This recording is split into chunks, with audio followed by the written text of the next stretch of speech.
Dudapatzer is a lush green valley with a beautiful lake in the heart of rugged K2 mountain ranges. In the valley lived a mountain tribe that excelled in farming, tending trees, and grooming a small group of horses for polo. Gulzari was as wild and free as the winds that swept through the valleys. The mountain girl used to run amongst the trees bare feet, and took horses for rides around the valley without a saddle. Such was the abundance of her spirits that her breath escaped her often.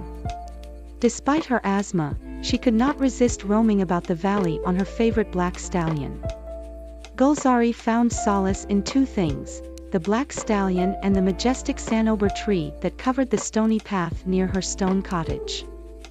Every day her husband entreated her to exert herself less, and every day she promised that she would do just as he asked, but every morning, before the sun kissed the sky, Gulzari would venture into the stables to tend to her beloved horses. Their sleek coats gleamed under her gentle touch, and the rhythm of their hooves echoed her heartbeat. Then, she would steal away into the valley on the back of her black stallion, where the ancient giants whispered secrets of ages past.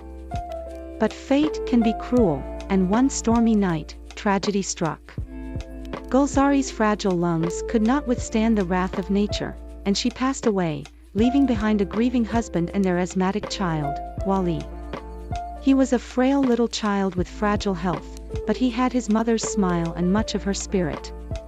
He tired very easily and could not play outside for very long, but he loved the outdoors nevertheless. He would run to find his father and beg him for rides on his favorite horse, the large, friendly, black stallion her mother used to ride. Bound by fear of triggering his son's condition, the father kept Wali confined indoors, away from the horses and trees that held his mother's spirit. As Wali grew, his longing for the outdoors deepened. One day he wrapped his frail arms around the trunk of the majestic tree and asked his father, "Baba, will this tree still be here when I am older?" His father replied, "Yes, I believe so, but you need to visit and talk to him every day." But one day, one clear, bright summer, Wali stopped coming to see his tree. His health, fragile from the very beginning, began to look as if it might get worse. His face had lately seemed drained of color, and his breath seemed to escape him much too often to disregard.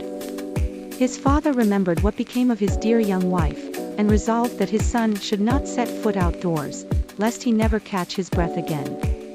Wali was restricted to the four walls of his room. He spent all his time looking out through the window, longing to be outdoors. He would wave to his father from his window in the mornings when he left to see to the horses and the trees, and when the farmer returned at the gathering of dusk, Wali would still be there, his face pressed against the grill.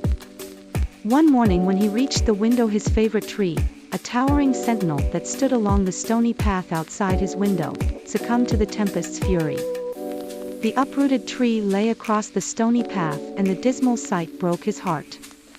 A few days later news arrived that their prized black horse was being taken to its owner. Wali sadly watched the departing stallion that was once ridden by his mother. In a gesture of love and remembrance, the father commissioned a wooden horse carved from the fallen tree. Tears welled in Wali's eyes as he mounted the sturdy creation, his gaze drifting to the distant valley where his mother once roamed. Time, however, is indifferent to sorrow. Wali, too, succumbed to the same affliction that claimed his mother. As the father laid his son to rest beside Gulzari, he placed the wooden horse atop the grave, a silent guardian of their shared memories. Sometimes the father thought he saw that horse moving to and fro from a distance, even on days when the wind wasn't blowing and the leaves barely stirred from the treetops. Yet, life has a way of renewing itself, even in the face of loss. One day, the father noticed a sapling emerging from the earth, where the mighty tree once stood. And on that same day, a spirited black foal trotted into their lives, a symbol of hope and renewal. With a heavy yet hopeful heart, the father returned to the stables, ready to groom a new companion and carry on the legacy of love and resilience that Gulzari and Wali had left behind.